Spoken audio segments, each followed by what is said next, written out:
ሰላም ጤና ይስጥልን ክቡራትና ክቡራን አዲስ ምንጭ ቤተሰቦች እንዴት ውላችኋል? እንዴት አምሽታችኋል? በያላችሁበት የከበረ ሰላምታችን ይድረሳችሁ። ዕለቱ መጋቢት 10 ቀን 2018 ነው። አሁን የደረሱንን ሰበር መረጃዎችና የዕለቱን አበይ ዜናዎች ቀጥሎ እናቀርብላችኋለን። ከመረጃዎቹ ጋር ቆይታ የማደርገው የእናንተው ውብሸት ታየ ነኝ። ክቡራትና ክቡራን ላይክና ሼር በማድረግ መረጃዎቻችን ለብዙዎች እንዲደርሱ እንድታደርጉ በታላቅ አክብሮት እንጠይቃለን። ወደ መጀመሪያው ሰበር መረጃ ስንሸጋገር የቀረበለትን የሰላም አማራጭ አሻፈረኝ በማለት የባንዳነት ተግባሩን አጠናክሮ የቀጠለው ሰላም ጠሉ ጽንፈኛ ፋኖ በደቡብ ጎንደር ዞን በ3 አቅጣጫዎች በመግባት ዝርፊያና የንብረት ውድመት ቢያደርስም ጀግናው የሀገር መከላከያ ሰራዊት በፍጥነት በመነቃነቅ በወሰደው ጠንካራ እርምጃ የጽንፈኛ ቡድኑ በርካታ አባላት መደምሰሳቸውን አሁን የደረሰን ሰበር መረጃ አመልክቷል። የኢትዮጵያ ታሪካዊ ጠላቶች የሰጡትን የጥፋት ተልዕኮ ተሸክሞ ወደ ጋይንት የመጣው ጽንፈኛ ቡድን በሀገር መከላከያ ሰራዊትና በክልሉ የጸጥታ አባላት እርምጃ እንደተወሰደበት የገለጹት በአካባቢው ሕግ በማስከበር ላይ የሚገኙት የሀገር መከላከያ ሰራዊት አመራር ኮሎኔል ዓለሜ ታደለ ሲሆኑ ጽንፈኛው ቡድን ለሕዝብና ለሀገር የማያስብ ይልቁንም ኢትዮጵያን ጠል የሆኑ የላኪዎቹን አጀንዳ ተሸክሞ ክልሉን ለማተራመስ የሚሞክር ነው ብለዋል። ከሰሞኑም ወደ ደቡብ ጎንደር ዞን ዘልቆ በመግባት የሕዝብ መገልገያ ንብረቶችን በመዝረፍና በማቃጠል የተለመደ ድርጊቱን ለመፈጸም ሙከራ አድርጓል ብለዋል። ይሁን እንጂ የሀገር መከላከያ ሰራዊት በዚህ ቡድን ላይ አፋጣኝ እርምጃ በመውሰድ የቡድኑን በርካታ አባላት ከጥቅም ውጭ ማድረግ የተቻለ ሲሆን ሰራዊቱ የአካባቢውን ሰላም እያስጠበቀ ይገኛል ብለዋል። ጋይንት ላይ የታቀደው የጽንፈኛው ቡድንና የላኪዎቹ ህልም በሀገር መከላከያ ሰራዊት ክንድ መክኗል ብለዋል። መከላከያ ሰራዊት ጥፋተኞችን ተከታትሎ በመያዝ ሕግ ያስከብራል፣ ከሀገር ጠላቶች ጋር ወግነው ህዝብን ለማዋረድ የሚንቀሳቀሱትን ሁሉ ለአፍታም አይታገስም ሲሉ ከፍተኛ መኮንኑ አበክረው ገልጸዋል። ጽንፈኛው ቡድን ጫካ ለጫካ ከመሽሎክሎክ ባለፈ በከተሞችም አካባቢ ጥቃቅን ትንኮሳዎችን ፈጽሞ ከመሸሽ ያለፈ በመጠነ ሰፊ የሐሰት ፕሮፓጋንዳው እያጀበ ህዝብን ሰላም ለመንሳት እንደሚሞክርም ገልጸዋል። በተደረገው ፈጣን ኦፕሬሽን አሁን ላይ ጋይንትና አካባቢው ሰላም ሲሆን ህዝቡም ለሐሰተኛና አደናጋሪ የጽንፈኞች ወሬ ጆሮውን በመንሳት በሙሉ ልቡ በልማቱ ላይ መሳተፍ እንዳለበት ኮሎኔሉ አሳስበዋል። ከጸጥታ ኃይሎች ጎን በመቆምና አካባቢውን ነቅቶ በመከታተልም ሰላሙን ለማወክ የሚጥሩትን አካላት መከላከል እንደሚገባው መልእክታቸውን አስተላልፈዋል። ህዝብ ሲያብር የጥፋት ኃይሎችን እንደሚያንበረክክ ደግሞ በተለይ ለአዲስ ምንጭ የደረሰን አንድ ሰበር መረጃ ያመለክታል። በኦሮሚያ ክልል ምዕራብ ሸዋ ዞን በደንዲ ወረዳ የበጅሮ ቀበሌ ነዋሪዎች ሰላም ጠሉ የኦነግ ሸኔ ቡድን ንጹሐንን አግቶ በመውሰድ ገንዘብ ሊጠይቅ በእኩለ ሌሊት ሲመጣ በነቂስ ስምሪት ወጥቶ በመጠበቅ ከበባ ካደረገ በኋላ ሁለቱ ጥቃት ፈጽመው ለማምለጥ ሲሞክሩ እርምጃ የተወሰደባቸው ሲሆን አራቱ በቁጥጥር ስር ውለው ከነሙሉ ትጥቃቸው ለጸጥታ አካላት ተላልፈው ተሰጥተዋል። የውጭ ጉዳይ የመንግስት ሚኒስትር ዴኤታ አምባሳደር ሃደር አበራ በኢትዮጵያ የኢራን እስላማዊ ሪፐብሊክ አምባሳደር አሊ አክበር ረዛኤ ጋር በሁለትዮሽ ግንኙነትና በመካከለኛው ምስራቅ እየተባባሰ በመጣው ቀጣናዊ ጉዳዮች ዙሪያ መምከራቸውን የውጭ ጉዳይ ሚኒስቴር ገልጿል። በተደረገው ውይይት ሁለቱ ወገኖች በቀጣናው መረጋጋትንና የጋራ ደህንነትን ለማስፈን ምክክር አስፈላጊ መሆኑን አጽንዖት እንደሰጡበትም የሚኒስቴሩ መረጃ ያመለክታል። እንደ ውጭ ጉዳይ ሚኒስቴር መግለጫ ከሆነ ሁለቱ ወገኖች በኢኮኖሚ፣ በንግድ፣ በኢንቨስትመንትና በሰራተኛ ዘርፎች ያለውን ትብብር ይበልጥ ማጠናከር በሚቻልባቸው መንገዶች ላይ የተወያዩ ሲሆን ለሁለቱም ወገኖች የሚጠቅሙ የትብብር መስኮችንም አስሰዋል። ይሁን እንጂ ሚኒስቴሩ ስለ ውይይቱ ዝርዝር መረጃ አልሰጠም። አምባሳደር ሃድራ በተመሳሳይ መልኩ በኢትዮጵያ የኢራቅ አምባሳደር ከሆኑት ሱሊማን ሃሊድ አል ጉዳይ ጋር በተናጠል በጽህፈት ቤታቸው ተገናኝተው የመከሩ ሲሆን በሁለቱ ሀገራት የጋራ ትብብርና ቀጠናዊ ስጋቶች ላይም ተመሳሳይ ውይይት ማድረጋቸው ተገልጿል። አሜሪካ ኢትዮጵያን ጨምሮ የ12 ሀገራት ዜጎች ለቪዛ እስከ $15,000 በኢትዮጵያ 2,300,000 አካባቢ ማለት ነው የዋስትና ክፍያ እንዲከፍሉ መወሰኗ ትኩረት የሳበ ሌላው ዜና ሆኗል።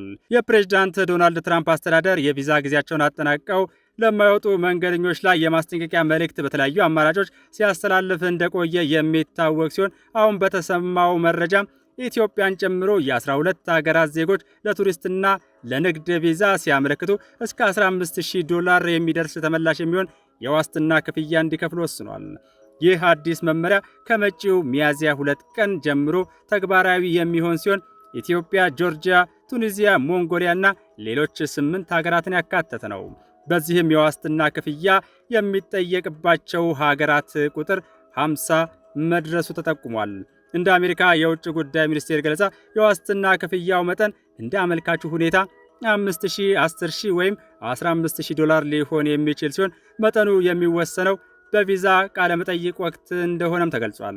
ይህ ማለት መንገደኛው የቪዛ ጊዜው ሳይበቃ ሳያልቅ ማለት ነው ወደ ሀገሩ ሲመለስ ወይም ጉዞ ሳይሳካ ሲቀር ክፍያው ሙሉ ለሙሉ ተመላሽ ይደረጋል። ይሁን እንጂ መንገደኛው የቪዛ ጊዜውን አሳልፎ አሜሪካ ውስጥ ቢቆይ፣ የጥገኝነት ጥያቄ ቢያቀርብ ወይም የቪዛ ሕጉን ቢጥስ የከፈለ የዋስትና ገንዘብ ለሀገሪቱ መንግስት ገቢ ሆኖ ይቀራል ማለት ነው። በመላው ዓለም ለሚገኙ ሙስሊም ወገኖቻችን እንኳን ለ1447ኛው የኢድ አልፈጥር በዓል አደረሰን እንላለን። ከአዲስ ምንጭ ሚዲያ ክቡራትና ክቡራን የ1447ኛውን የኢድ አልፈጥር በዓል አስመልክቶ የእንኳን አደረሳችሁ መልእክት ክቡር ጠቅላይ ሚኒስትር አብይ አህመድ አስተላልፈዋል። ይህንኑ ተከታትለን እንመለስ።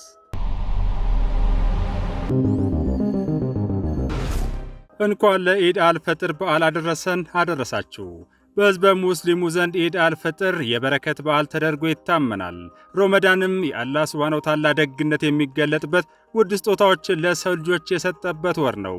ቁርአን ወደ ምድር የወረደበት፣ ጀሃነም ተዘግቶ የጀነት በሮች የሚከፈቱበት፣ ሁሉም እንደ እምነቱ ጽናትና እንደ አላህ ሱብሓነሁ ወተዓላ ዝነት ምንዳዎችን የሚያገኝበት ወቅት በመሆኑ ሕዝበ ሙስሊሙ ዘወትር የሮመዳንና ኢድ አልፈጥርን መምጣት በጉጉት ይጠባበቃል። በኢድ አልፈጥር ከፈጣሪ በረከት የሚቸራቸው የሮመዳን ወር በጾምና በዱዓ ያሳለፉት ናቸው። በበዓሉ መምጣት የሚደሰቱትም ሮመዳንን በመልካም ተግባር ለማሳለፍ የበረቱ ናቸው። በተቀደሰው ወር ከክፋት የተቆጠቡ፣ ለድሆችና ለአቅመ ደካሞች ዘካት የሰጡ፣ የበደሏቸውን ይቅር ለማለት የደፈሩ፣ በሐሴትና በመንፈሳዊ ኃይል ተሞልተው ለኢዱ ይደርሳሉ። በተቃራኒው ለዱዓ የሰነፉና ለመስጠት የሰሰቱ ከፈጣሪ በረከት አያገኙም። ከፊታችን ግንቦት ላይ የሚካሄደው ምርጫ ሀገራችንን የዲሞክራሲን ድል የምትቀዳጅበት፣ ወደ ቀጣይ ብሩህ ዘመኗ የምትሸጋገርበት በር ነው። እንደ ሀገር ለዓመታት ዲሞክራሲን ስንናፍቅ ኖረናል። ጉዟችን አልጋ በአልጋ አልነበረም። ነገር ግን ከፈተና በኋላ በረከት፣ ከብርታት በኋላ ሐሴት እንዳለ ከሮመዳን ጾምና ከኢድ አልፈጥር በዓል እንማራለን። መልካም የዘራ ሰው መልካም ምርት እንደሚያጭድ ሁሉ እሾህ የዘራውም አሜኬላ ያጭዳል። ስለተመኘን ብቻ አሜኬላው በመልካም ሰብል አይለወጥም። በመንፈሳዊም ሆነ በዓለማዊ ጉዳዮች ውስጥ ዘርና ምርት የተቆራኙ ናቸው። ስለ ዲሞክራሲም ስናስብ ይህንን ሐቅ መዘንጋት የለብንም። የምንገነባው ሕጋዊና ሕዝባዊ መንግሥት የሚወሰነው በቅድመ ምርጫ ተሳትፏችን ልክ ነው። ተሳትፏችን ከጠየመ ዲሞክራሲያችንም ይጠይማል። ደካማ ተሳትፎ አድርገን ጠንካራ ዲሞክራሲ ለማዋለድ መመኘትም ሞኝነት ነው። ዲሞክራሲያዊ ስርዓት በባዶ መሬት አይበቅልም። በግጭትና ስርዓት አልበኝነትም አይገነባም። ይልቁንም ስክነትን፣ ለትብብርና ቅንጅት ልብን ክፍት ማድረግን፣ በጨዋታው ሕግ መመራትን ይጠይቃል። ሮመዳን ቤተሰብ የሚገናኝበት፣ ሕሊና የሚሰበሰብበት፣ ሰውነት የሚገራበትና መንፈስ የሚቀናበት ወር ነው። ኢድ አልፈጥር ደግሞ የሰው ልጅ ጤናማ ግንኙነቶች የሚያመለክት በዓል ነው። የሰው ልጅ ከፈጣሪው ጋር ከራሱ ጋርና ከወገኑ ጋር የሚኖረው ግንኙነት ጤናማ ካልሆነ ጠቅላላ ሕይወቱ ጤናማ አይሆንም። በሮመዳን ወቅት ጾሙ ሰዎችን ከራሳቸው ጋር ያገናኛቸዋል። ሰላትና ዱዓ ከፈጣሪያቸው ጋር ያገናኛቸዋል። ኢፍጣርና ዘካት ደግሞ ከማህበረሰቡ ጋር ያገናኛቸዋል። ኢትዮጵያውያን ጤናማ ሕይወትን መምራት እንድንችል እነዚህን ሦስቱን ጤናማ ማድረግ አለብን። ሰው ከፈጣሪውና ከራሱ ጋር ያለው ግንኙነት ጤናማ ካልሆነ ለማህበረሰብም ለሀገርም ጠንቅ ነው። ሰው ከራሱ ጋር እየተጋጨ ከኖረ ከሁሉም ጋር ይጋጫል። ዛሬ ጦርነትን ባህል፣ ዝርፊያን ልማድ፣ ጥፋትን እሴት፣ ውድመትን ክብር አድርገው የሚኖሩት ሰዎች የመጀመሪያው ችግራቸው ከፈጣሪያቸውና ከራሳቸው ጋር ያለመስማማት ነው። ውስጣዊ ባህሪያቱ ያልተስማሙለት ሰው ከማንም ጋር አይስማማም። እርቅ፣ ሰላም፣ ፍቅር፣ መግባባትና መስማማት የሚባሉት ነገሮች አይገቡትም። ሰው ከፈጣሪውና ከራሱ ጋር ከተስማማ ከማንም ጋር መስማማት ይችላል። ከእንስሳትም ጋር ሳይቀር ለድንቢጥ እንኳን ቢሆን የራራ ሰው በፍርድ ቀን ቅያማ አላህ ይራራለታል ሲሉ ነቢዩ ሙሐመድ ሰለላሁ ዐለይሂ ወሰለም ያስተማሩን ለዚህ ነው። የእስልምና ዋናው መሠረቱ ሰላም የሆነው ለዚህ ነው። ሰላም ማለት ከራስና ከአካባቢ ጋር በጤናማ ግንኙነት ለመኖር መቻል ነውና የዘንድሮውን የኢድ በዓል ስናከብር በዓለማችን ስለ ሰላም የሚነገረውን ያህል የዓለም ሕዝቦች በሰላም መኖር ለምን አልቻሉም ብለን እንጠይቅ። የግጭትና የጦርነት ድንጋይ እየደጋገመ ለምን ይመታናል? ከአዛኝ ይልቅ ገዳይን እንደ ጀግና የሚያየው ልምምዳችን ለምን ገናና ሆነ? የሰው ልጅ ከግጭትና ከጦርነት ያተረፈው ድህነትና ኋላ ቀርነት መሆኑን እያየን ለምን አልተማርንም? ሰልጥኗል በምንለው ዓለም የሚኖሩ ወገኖቻችን እንዴት ግጭትንና ጦርነትን የሚያበረታቱ ሆኑ? ይህ ትውልድ እነዚህን ጥያቄዎች በሚገባ አጢኖ ምላሽ ሊያገኝላቸው ይገባል። ከራሳቸው ጋር ሰላም ያጡ አካላት የማህበረሰቡን ሰላም እንዲረብሹ ልንፈቅድላቸው አይገባም። ከረመዳን እሴቶች ጋር የተጣሉ ሰዎች ዘመኖቻችንን እንዲረብሹ ልንፈቅድላቸው አይገባም። በ12ኛው መቶ ክፍለ ዘመን እንደ 21ኛው ክፍለ ዘመን መኖር ቀድሞ መገኘት ነው። በ21ኛው ክፍለ ዘመን እንደ 12ኛው ክፍለ ዘመን መኖር ግን መረገም ነው። መግደል፣ ማገት፣ የገበሬን እርሻ ማቃጠል፣ ሴቶችን መድፈር፣ ማህበራዊ ተቋማትን መመዝበር፣ ቅርስና ታሪክን ማበላሸት፣ ጠመንጃን የሁሉም ነገር መድኃኒት አድርጎ መውሰድ፣ እነዚህ ሁሉ ከ800 ዓመታት በፊት ያለፉ የሰው ልጅ ጠባያት ናቸው። ከሦስት አካላት ጋር የታረቁ ሰዎች ብርቶች ናቸው ይባላል። ከራሳቸው ከማህበረሰባቸውና ከፈጣሪያቸው ጋር። እንደ ኢትዮጵያዊ እኛም ራሳችንን የገዛን ፈጣሪን የምንፈራና ለማህበረሰብ ሰላምና እድገት የምንጨነቅ መሆን አለብን። ኢትዮጵያ የምታድግና የምትበለጽገው በዜጎቿ እንጂ በሌላ አይደለም። ዜጎቿ ሲገነቡ ትገነባለች። ዜጎቿ ሰላም ሲሆኑ ሰላም ትሆናለች። ዜጎቿ ሲስማሙ የብልጽግና ጉዞ ይጀምራል፣ ይሰምራልም። የኢትዮጵያ መበልጸግ የሌላ ሳይሆን የኛ መበልጸግ ነው። ስለሆነም ኢትዮጵያ እንድትበለጽግ የሚፈለግብንን መስዋዕትነት ሁሉ የመክፈል ኃላፊነት የኛ ነው። የኛ ልፋት ከዛሬ አልፎ ለትውልድ ይተርፋል። ሀገር መውደዳችን የሚታወቀውና መልካም ዜግነታችን የሚገለጠው በስራችን ነው። ነቢዩ ሙሐመድ ሰለላሁ ዐለይሂ ወሰለም ምርጥ ሰዎች ማለት ሌሎችን ለመጥቀም የበረቱ ሰዎች ናቸው ብለው ያስተማሩትም ለዚህ ነው። ይህን የኢድ አልፈጥር በዓል እነዚህን መልካም እሴቶች እያሰብን ሦስቱን ጤናማ መስመሮችም እያጸናን እንድናከብረው አደራ ላለው። በድጋሚ መልካም የኢድ አልፈጥር በዓል ይሁን። ኢድ ሙባረክ። ኢትዮጵያ በልጆቿ ጥረት ታፍራና ተከብራ ለዘላለም ትኑር። ፈጣሪ ኢትዮጵያና ሕዝቦቿን ይባርክ። መጋቢት 2018። ወደ ውጭ ዜና ስንሸጋገር ዓለምን በጭንቀት ወጥሮ በሚኖረው የሕዝብ መስተጋብር በእርግጥም አንድ መንደር መሆኗን ያሳየውን በአንድ በኩል አሜሪካና እስራኤል በሌላ በኩል ኢራን በስከድ ሚሳኤሎችና በድሮን አረር የሚወራወሩበትን ፍልሚያ እናገኛለን። በተለይ በነዳጅ ዋጋ ማሻቀብ የኢነርጂ ግብይት የጋዝ ዋጋ ከ25 በመቶ በላይ ከፍ ያለ ሲሆን አሜሪካና እስራኤል በኢራን ላይ ጦርነት ከከፈቱ ወዲህ በአውሮፓ የነዳጅ ዋጋ በፊት ከነበረው በእጥፍ ጭማሪ ማሳየቱንም መረጃዎች ያመለክታሉ። በተለይም ኢራን በኳታር የሚገኘውን የራስ ላፋን የጋዝ ማመንጫ ጣቢያ መታ ሰፊ ጉዳት ማድረሷን ተከትሎ ውጥረቱ የትየለሌ ሆኗል። ቴህራን ጥቃቱን የፈጸመችው እስራኤል በኢራንና በኳታር መካከል በሚገኘው የደቡብ ፓርስ የነዳጅ ማደያ ጣቢያ ላይ ለፈጸመችው ድብደባ ምላሽ ለመስጠት መሆኑን አሳውቃለች። የተባበሩት አረብ ኤሚሬትስ የሀብሻን ነዳጅ ማመንጫ ጣቢያና የጋዝ ማምረቻዎች ኢራን የበቀል እርምጃ ከወሰደች በኋላ ለመዝጋት ተገዳለች። ሳውዲ አረቢያ ደግሞ በሀገሪቱ ምስራቃዊ ክፍልና በዋና ከተማዋ ሪያድ የተፈጸሙ ጥቃቶችን ማክሸፏ ተዘግቧል። በመካከለኛው ምስራቅ የሚፈጸሙ ጥቃቶች ያለ እረፍት አሁንም ቀጥለዋል። የእስራኤል ጦር ቀደም ሲል ከኢራን የተወነጨፉ ሚሳኤሎች መኖራቸውን ያስታወቀ ሲሆን የሀገሪቱ የአደጋ ጊዜ አገልግሎት ስለደረሰው ጉዳት ምንም ያለው ነገር የለም።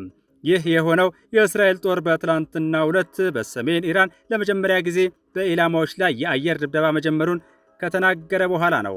ሌላው የዓለምን የዜና አውታሮች ትኩረት የሰነገው ዜና ደግሞ የኢራን ፓርላማ አባላት በሆርሙዝ የባህር ወሽመጥ በኩል የሚያልፉ መርከቦች የአገልግሎት ክፍያና ታክስ እንዲከፍሉ የሚያስገድድ ሕግ ላይ መወያየታቸው ሆኗል። 20 በመቶ የሚሆነው የዓለም ነዳጅ የሚተላለፈው በወሽመጡ በኩል ቢሆንም ጦርነቱ ከተቀሰቀሰ በኋላ ኢራን ለማለፍ የሚሞክሩ መርከቦችን በእሳት አጋያቸዋለሁ ማለቷን ተከትሎ እንቅስቃሴዎች ሙሉ በሙሉ መቆማቸው ይታወቃል። ክቡራትና ክቡራን አድማጭ ተመልካቾቻችን እስካሁን ለነበረን ቆይታ ከልብ እናመሰግናለን።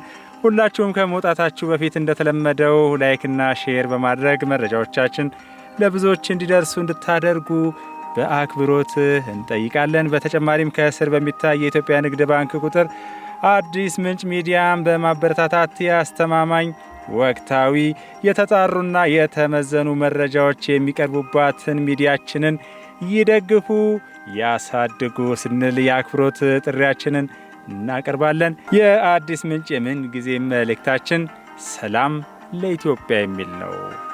ሰላም ለኢትዮጵያውያን፣ ሰላም ይሁን።